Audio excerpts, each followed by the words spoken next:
Denmark is a tiny country. It sits at the northern edge of the European continent, a flat peninsula called Jutland stretching up from Germany, with hundreds of islands scattered across the surrounding sea like punctuation. You could drive the length of it in a few hours. Its highest natural point is a gentle hill, barely taller than a 40-story building. It has no mountains, no oil fields, no gold, no diamonds buried in its soil. What it has is flat farmland, grey skies, cold North Sea wind, and a people who, for years running now, keep telling large international surveys that their lives feel genuinely good. Not good with an asterisk, not good for a wealthy country, or good considering the weather, or good in ways that require a lot of explanation. Just good. Denmark has ranked at or near the very top of the World Happiness Report more times than any other country on Earth. The obvious question is why? That is what this journey is about. Not a list of policies, not a set of statistics presented in the abstract, an actual attempt to understand how a small kingdom on the edge of Europe arrived at this place, what daily life inside it actually feels like, and what the rest of the world might find if it paid attention. Start with the land, because Denmark teaches even through its geography. Most countries that end up wealthy have something in the ground: oil, coal, iron ore, copper. They dig it up, sell it to the world, and build from there. Denmark has almost none of that. What it has is flat, fertile, wind-swept land that has been farmed by the same families for generations. About 60% of Denmark's entire surface area is agricultural land, one of the highest proportions anywhere in Europe.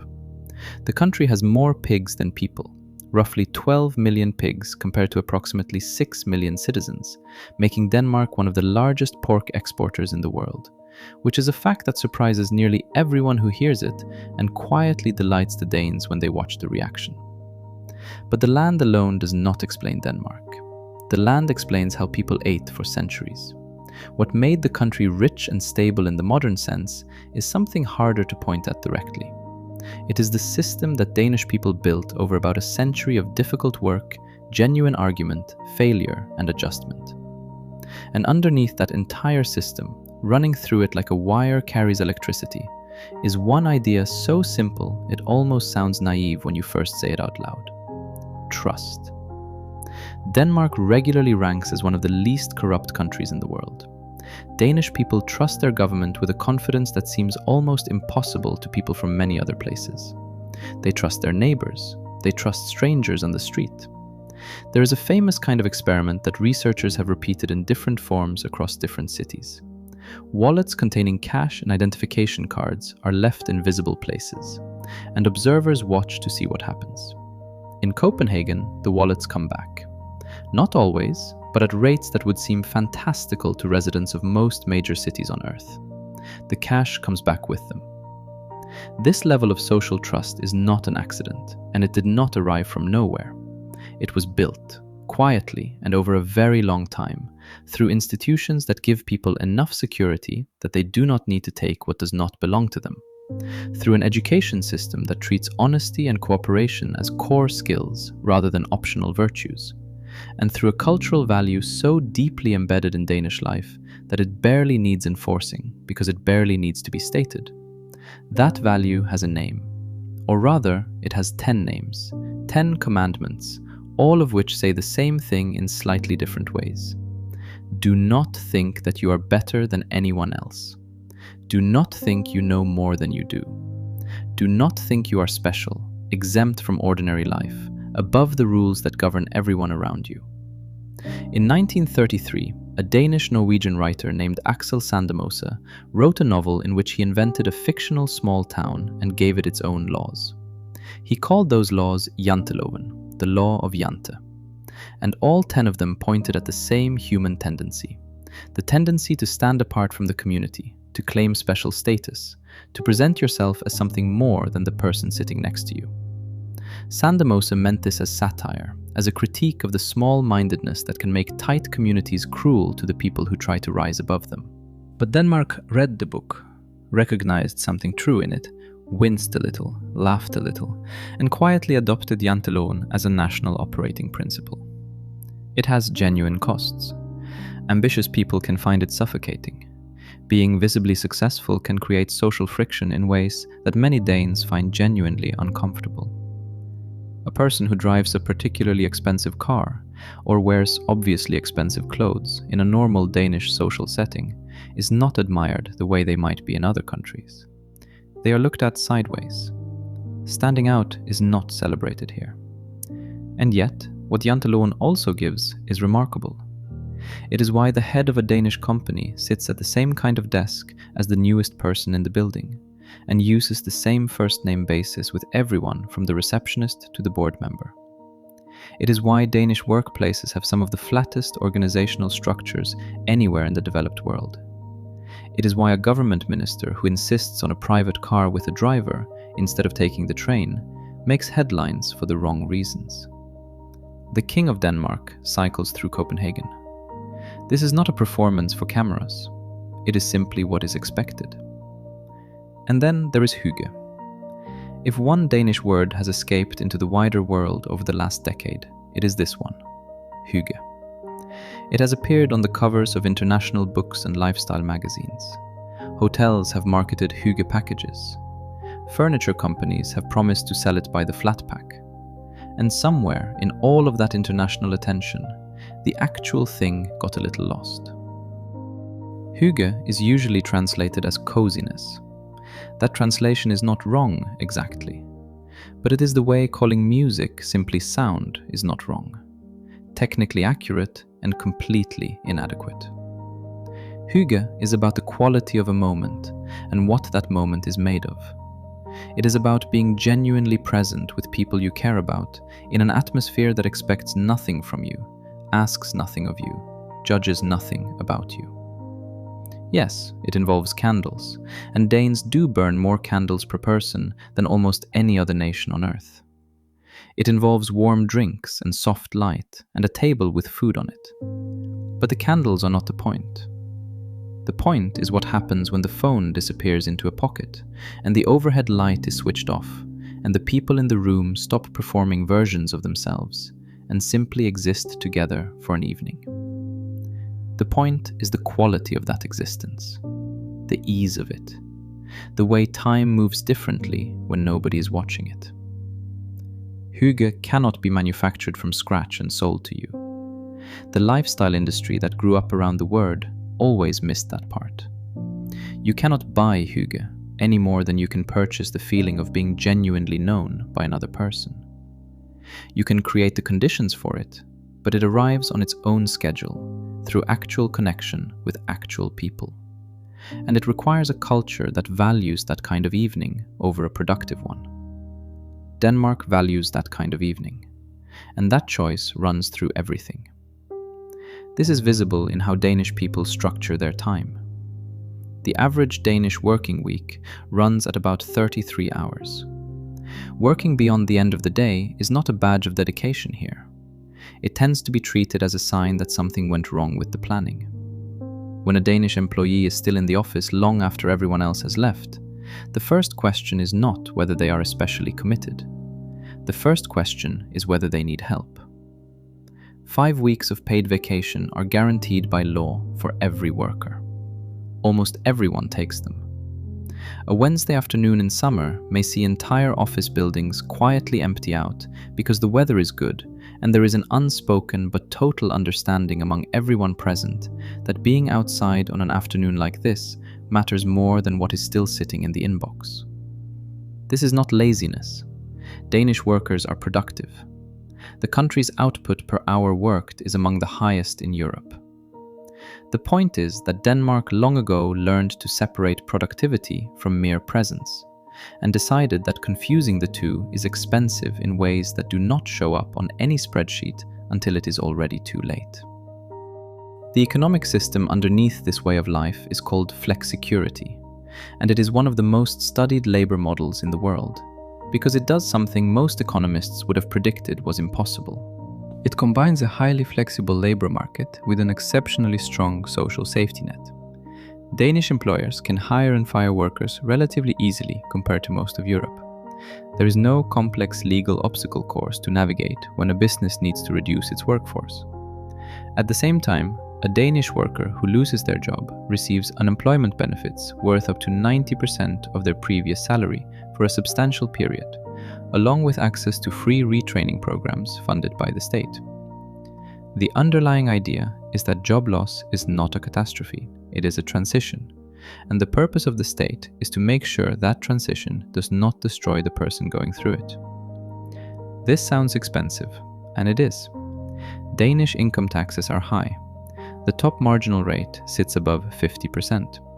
Consumption taxes are high. Almost everything, from a bag of groceries to a beer in a bar to a new car, costs noticeably more than in most of the countries that Danes trade with or visit. But what comes back is specific and comprehensive. Healthcare is free at the point of use, covered entirely by those taxes.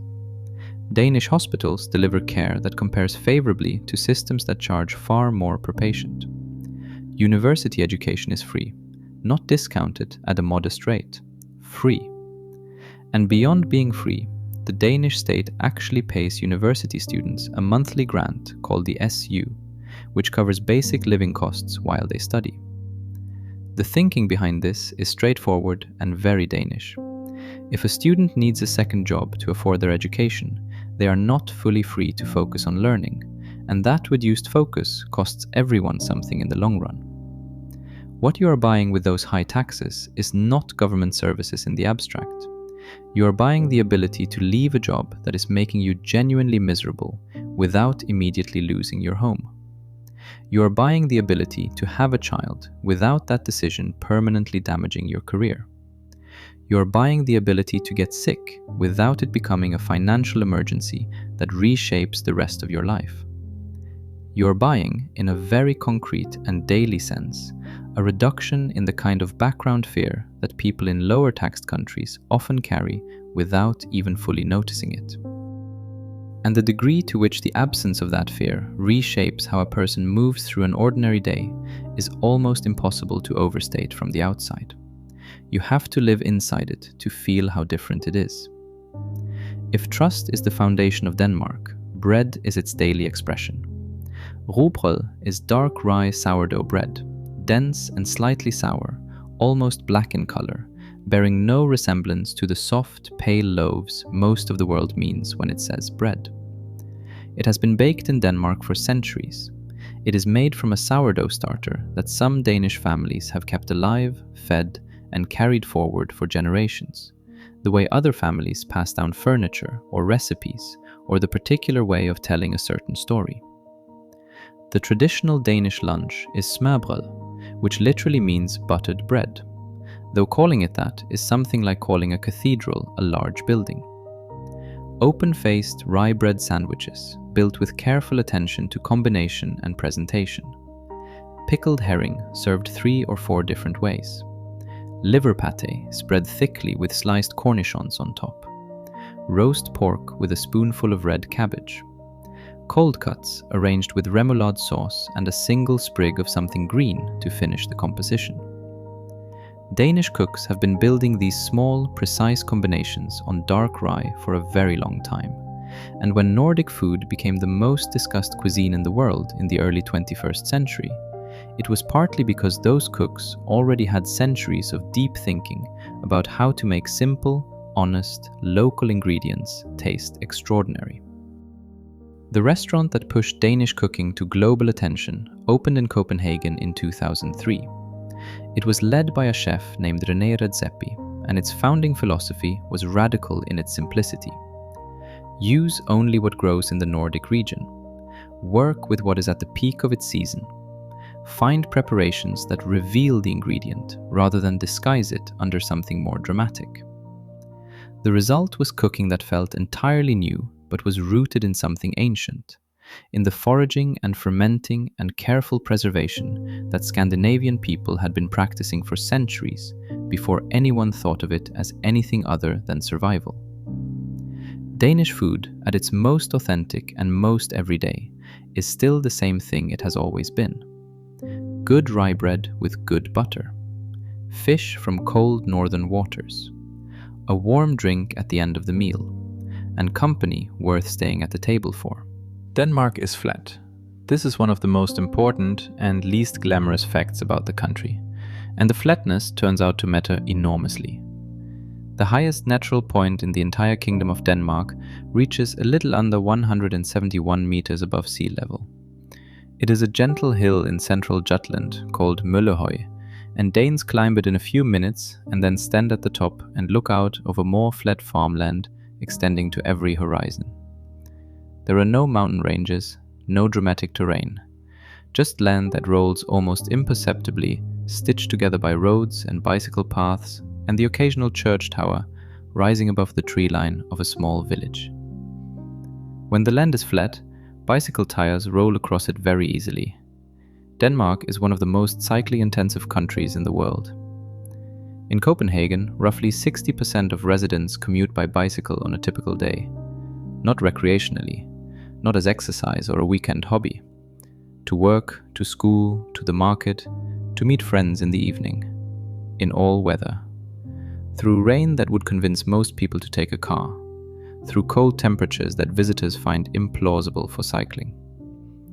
There is a Danish concept that does not quite have a single English word, the attitude that rain is not a reason to change your plans. You put on the right jacket and you go. The bicycle in Denmark is not just a transport choice. It is closer to a value. It is the physical expression of janteloven on two wheels. Nobody cycling to work in Copenhagen is advertising anything. Nobody is signaling status or affluence. They are just getting from one place to another. And the infrastructure built around that choice, cycling lanes that take priority over car lanes, dedicated traffic signals for bicycles, repair stations distributed throughout the city, tells you what this country has decided matters when decisions have to be made about how to divide a street between the car and the person. The Danish countryside tells its own story, quieter than the cities but no less revealing. Driving through Jutland, you pass through a landscape of long, flat fields, small forests and villages built around whitewashed churches that have stood at the center of their communities since the medieval period. Half-timbered houses in yellow and red and cream line the main streets of towns that have existed in roughly the same form for 500 years. There are windmills everywhere, real ones that turn and generate power, not decorative ones, because Denmark generates nearly 50% of its electricity from wind, one of the highest proportions of any country on Earth. Walking through rural Denmark in a strong westerly breeze, you are surrounded by turning blades and the sound of the wind that is making them turn. And there is something quietly powerful about that combination. A country that took one of its most consistent inconveniences and turned it into its primary energy source. The Danish countryside is working land. It has been farmed intensively for centuries, and the farmers who work it tend to take that seriousness as simply the baseline of what farming means. The agricultural tradition here is not small-scale or artisanal in the romantic sense. It is organized, serious, and highly productive. But it also exists within a landscape of villages where the church and the cooperative store and the local school are still the organizing points of community life, where people know each other by name and by family connection, and by the particular shorthand that develops between people who have lived near each other for their whole lives. Out on the western coast of Jutland, where the country faces the North Sea directly, the landscape changes character entirely. The beaches here are wide and wild, white sand dunes stretching as far as the eye can reach, with cold green Atlantic waves arriving with real force. The wind along this coast is not a weather event. It is a constant condition, present at every moment, something the villages and the people who built them have negotiated with for as long as they have been there. Further south, where Jutland descends toward the tidal flats of the Wadden Sea, there is a landscape unlike almost anything most people have encountered. At low tide, the sea retreats for miles, leaving behind a vast, flat, shining plain full of invisible life. Shellfish and worms and tiny crabs and tidal grasses, and above everything else, birds. More kinds of migratory birds than most regions of the world see in an entire year, stopping here on their journey between Arctic breeding grounds and southern wintering sites. The Wadden Sea is a UNESCO World Heritage Site, one of the most important wildlife areas in Europe, and it sits quietly at the southern edge of a country most visitors are still thinking of as the one with the beautiful harbour full of colourful buildings. Denmark has more than 400 named islands. About 70 of them are inhabited. Most of them are small. Some have a few hundred residents, some fewer. Getting between them means ferries, and the rhythm of ferry timetables shapes daily life on those islands in ways that are difficult to fully appreciate from the mainland. You cannot miss the last ferry the way you might miss the last bus. There is nothing coming after it. The island communities of Denmark have historically been self-contained in ways that produce both tight social bonds and a particular kind of stubbornness. People who live on a small island where the ferry does not run when the sea is rough learn to solve problems without waiting for outside help, because outside help has no reliable way of getting there. They also learn that the person next to you is not replaceable by someone further away, because there is no one further away. The combination of those two lessons produces communities where mutual dependence is taken for granted, and where taking care of neighbors is not a virtue to be admired, but simply a condition of staying alive. Bornholm is the island that Danes talk about most fondly when they talk about islands. It sits alone in the Baltic Sea, closer to Sweden and Germany than to the Danish mainland, with a landscape of granite cliffs and forest that feels almost Norwegian in its ruggedness. It is known for its smoked herring, prepared in small smokehouses along the harbour, in a way unchanged for generations. It is known for its round stone churches, built between the 12th and 13th centuries, in a style found nowhere else in Northern Europe. Squat circular towers with conical roofs that look like something a medieval architect drew on a difficult afternoon. People who visit Bornholm often say it feels like a separate country. The Bornholmers are likely to agree with you. In 1843, a man named Georg Carstensen walked into an audience with the King of Denmark and made a proposal that should have sounded ridiculous. He wanted to build an amusement park in the middle of the capital. He called it a pleasure garden. It would have a carousel and fireworks and theaters and restaurants and open spaces where people could simply exist for an afternoon without any particular purpose. And he had an argument for why this was a good idea that was one of the most Danish arguments ever made in a royal audience. When people are amusing themselves, he told the king, they do not think about politics. The king gave him permission. Tivoli Gardens opened in Copenhagen in 1843 and has been running almost continuously ever since. It is now one of the oldest operating amusement parks in the world, and walking through it today, you understand something about Denmark that resists being put into policy documents. Tivoli is not the biggest amusement park you have ever seen. It is not the fastest or the loudest. It is beautiful in a careful, deliberate, unhurried way, with flower beds tended to a standard that seems almost excessive for a place with a roller coaster, and lights hung with a taste for atmosphere rather than spectacle.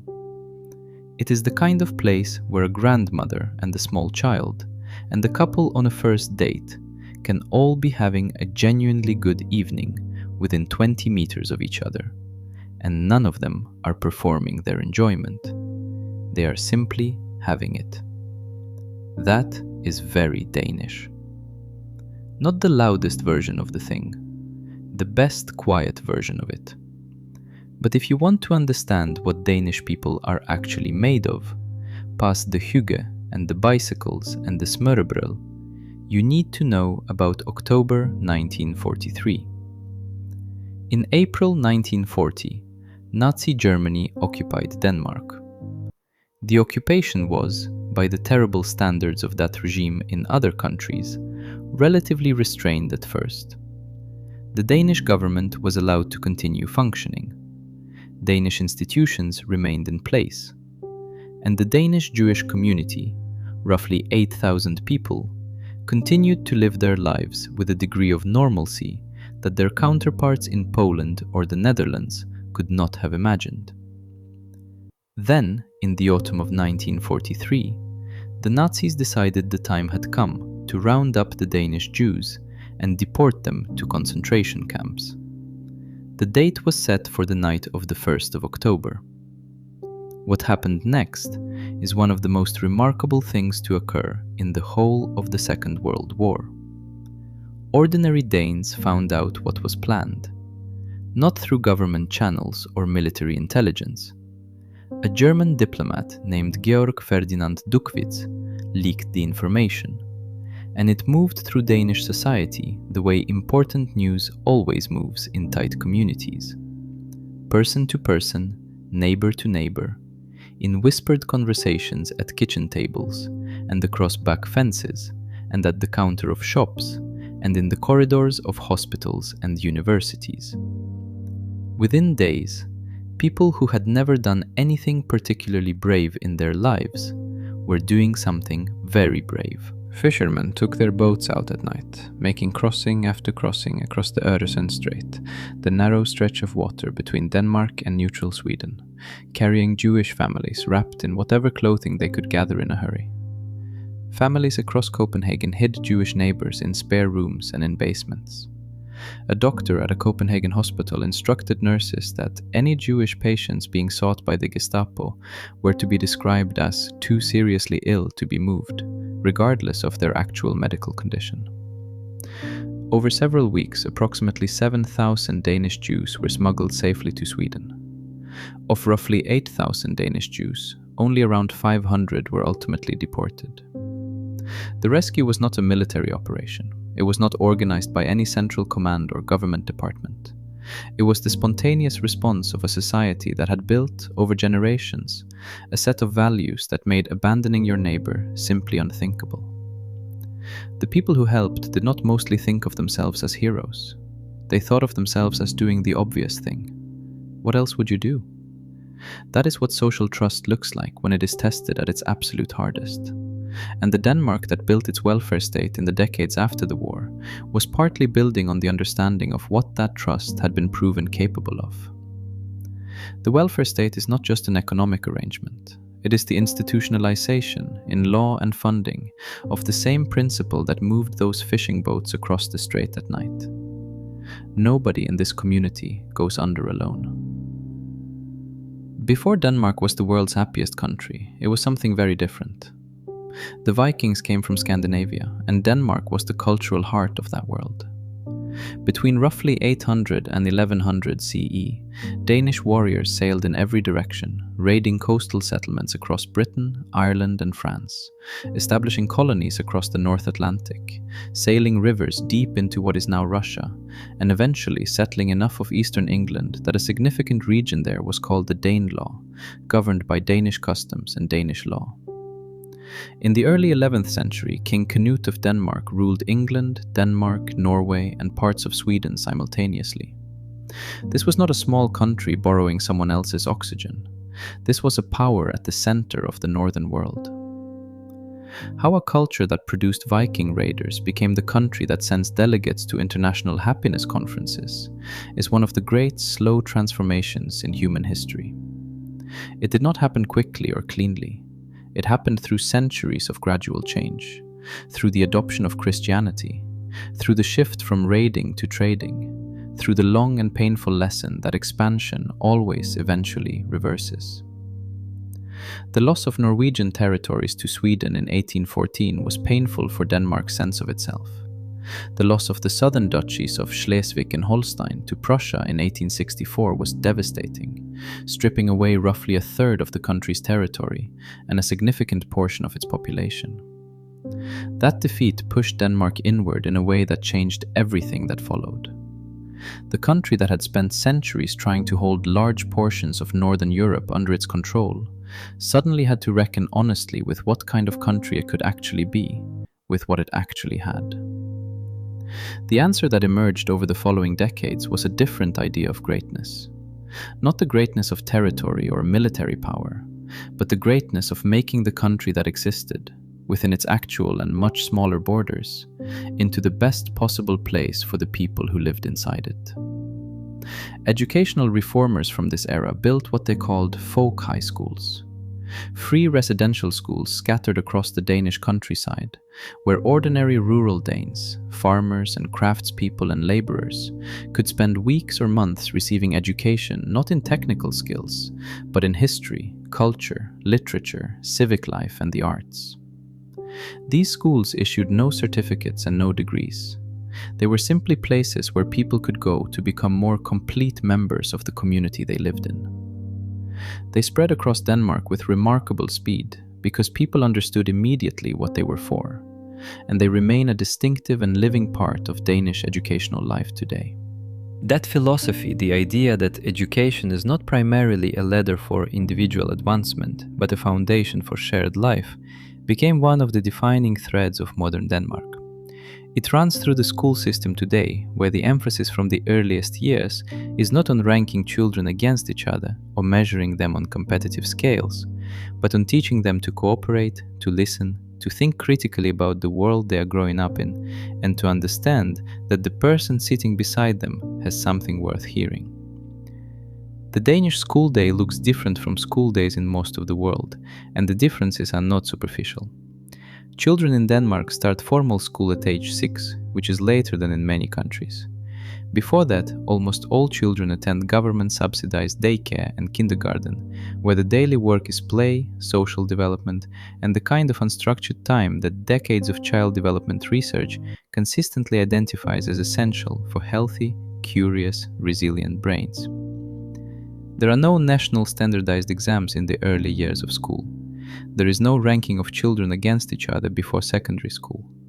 There is no equivalent of the high-pressure testing culture found in educational systems in parts of Asia or North America. What there is instead is an investment in the idea that children who feel safe at school, who understand their teacher as a person rather than an authority figure to be feared, who are encouraged to be curious rather than simply correct, become adults who are capable of the kind of trust and cooperation that the rest of Danish society depends on every day. A Danish classroom at any age tends to feel more like a working group than a hierarchy. Teachers and students call each other by first names from the early grades. The assumption is not that the teacher has all the knowledge and the students are empty vessels to be filled. The assumption is that everyone in the room has something to contribute, and the teacher's job is to make sure those contributions can be heard. Denmark is also a kingdom, and it has been one for longer than almost any other country can trace a continuous line of governance. In January 2024, after 52 years on the throne, Queen Margrethe II abdicated, becoming the first Danish monarch to voluntarily step aside in nearly 9 centuries. Her son became King Frederick X, and the transition happened with a smoothness that said something about the stability Danish society feels in its institutions. There was no controversy, no crisis, no uncertainty about what came next. The Danish royal family is not distant or ceremonially separate from ordinary life in the way that some monarchies maintain their gravity through separation from the everyday. Danish royals appear in ordinary places and do ordinary things, and the Danish people, consistent with jante law, do not treat this as charming or unusual. Of course the king cycles through the city. What would be the alternative? The monarchy's continued existence in a country with such genuinely egalitarian values is interesting, and the answer most Danes give for it is very Danish. The monarchy is part of the national story. It does its job without excess, and it generates more in tourism than it costs to maintain. These are practical reasons, not mystical ones. In Denmark, even the crown earns its place on evidence. Denmark also has a complicated relationship with something vastly larger than itself. Greenland, the world's largest island, is an autonomous territory of the Kingdom of Denmark. It is more than 50 times the size of Denmark itself, with a population of only about 56,000 people. most of them indigenous Inuit people whose ancestors lived there for thousands of years before any European arrived. Greenland manages most of its own internal affairs and has its own parliament, but it remains formally part of the Kingdom of Denmark and depends on a significant annual grant from Copenhagen to fund its public services. The relationship is not a simple one. Denmark's history in Greenland includes a period in the mid-20th century when Greenlandic children were removed from their families and sent to Denmark to be educated in ways designed to separate them from their own language, culture, and identity. Those policies left wounds that have not fully healed and that Denmark has had to reckon with honestly in recent years. Greenland's indigenous population has formal recognition under international law as a people with the right to self-determination, and the debate about whether Greenland will eventually become a fully independent nation has been ongoing for years. The island's strategic location in the Arctic and its vast potential natural resources, from rare earth minerals to fishing grounds, to the shipping routes opening up as climate change removes the sea ice that once made them impassable, have given that debate a new urgency that extends well beyond the relationship between Copenhagen and Nuuk. For Denmark, this is a genuine test of its values. A country that prides itself on solidarity and on the principle that everyone in the community deserves equal standing cannot avoid examining honestly whether it has lived up to those values in Greenland. How that examination proceeds will shape the kingdom more than most of the domestic political debates that tend to occupy the daily headlines. Danish winters are grey, and this is said not as a complaint, but simply as the first fact you need in order to understand what comes next. Denmark does not have the extreme polar darkness of the far north of Norway or Sweden. The sun does set each day, even in December, but it goes low. It stays pale and flat. The sky from November through February is frequently a particular shade of even grey that provides light without warmth, visibility without brightness. The North Sea wind arrives from the west and brings rain that is rarely dramatic, but is reliably, persistently present. The Danish response to this is not to pretend it is something other than what it is. The Danes are not people who perform cheerfulness in the face of difficult conditions. They are people who take the difficult conditions seriously and build actual strategies for living inside them well.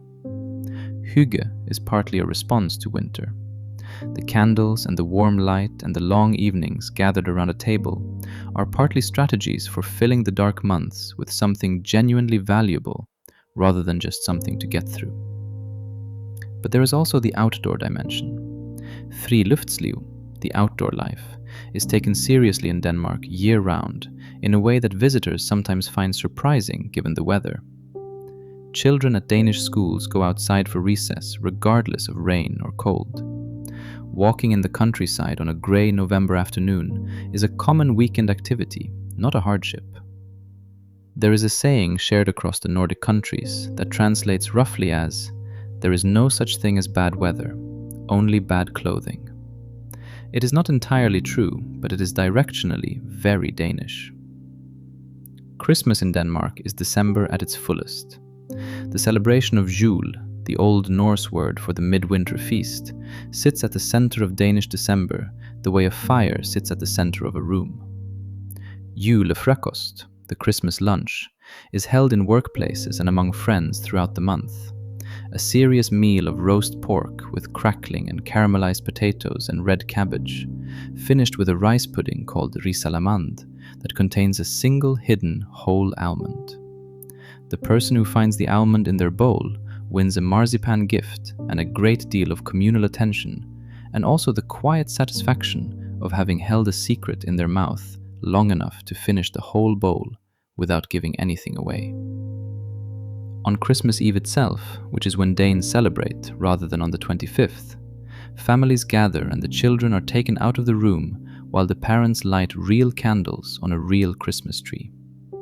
Then the children come back in, and the whole family joins hands around the lit tree in the darkened room and walks in a circle, singing traditional songs, going around and around the glowing tree in the half-dark until all the songs are done.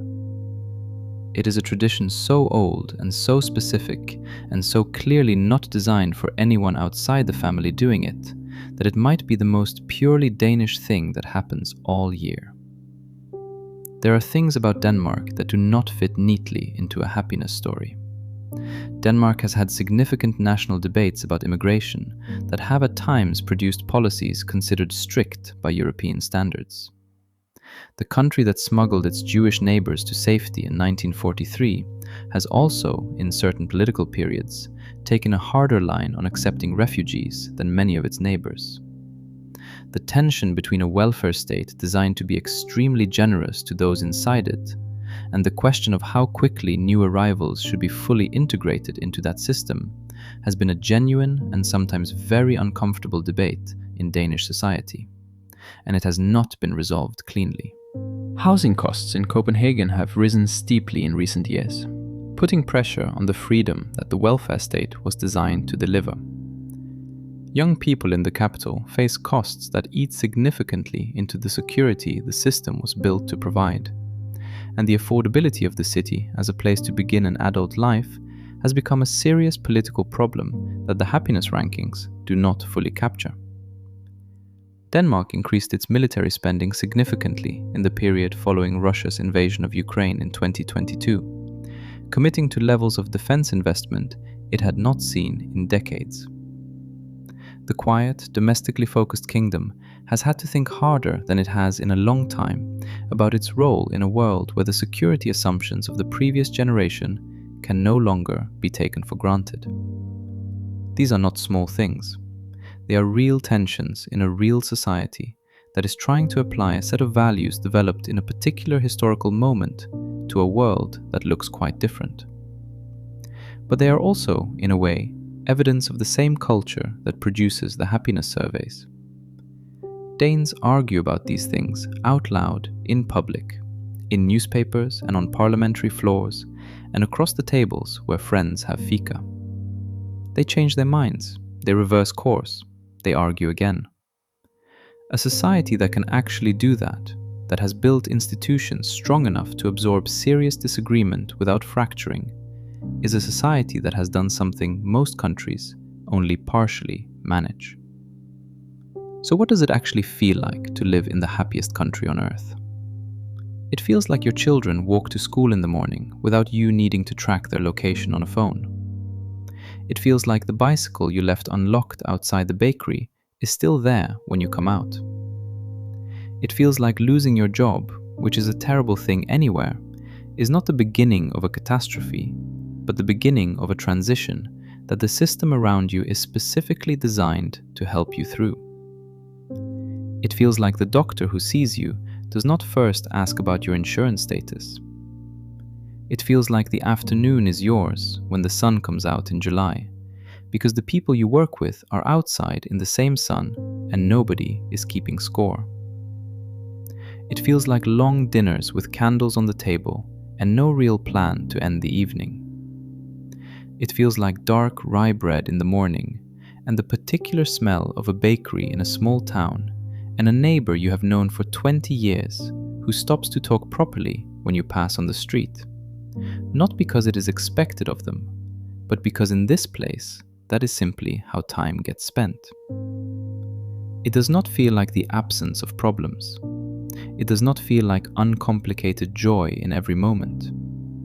Denmark has its depression, its loneliness, its unresolved debates, its history with which it is still reckoning, its challenges that do not have obvious solutions yet. The happiness that shows up in every survey is not the happiness of people who have no problems. It is the happiness of people who, when problems arrive, have something solid and real underneath them. A system that holds. Neighbors who show up. A shared understanding, not written in any law, but absorbed from childhood, that the person next to you is on the same side as you. Drive through Jutland on a November afternoon, and the light goes low and golden around 3 o'clock, turning the bare fields amber and the whitewashed church walls warm before the early dark comes in. A woman parks her bicycle outside the bakery. She goes inside. She stays a while.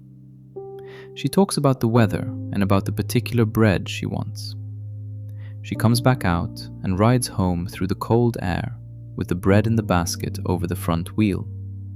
And along the road, the lights in the houses begin to appear one by one.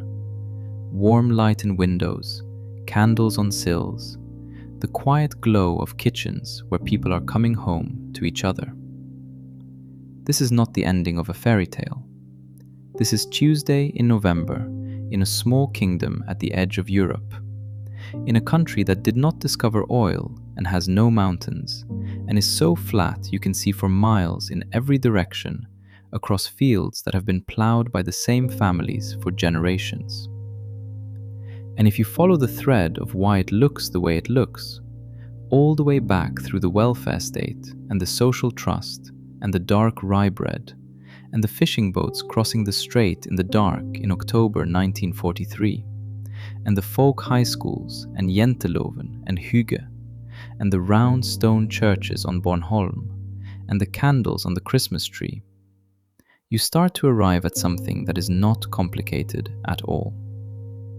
The happiness that Denmark keeps demonstrating to the world is not a policy.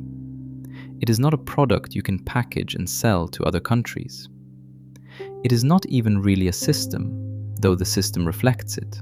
It is a decision, made every single day, in 10,000 small ways, by 6 million people living together on a flat peninsula and a scattering of islands in the North Sea, that the person next to them matters, that the evening is worth spending well, that the bicycle will still be there when they come out. That, it turns out, is a harder thing to build than anyone expected, and a more valuable thing than almost anything else a country can have.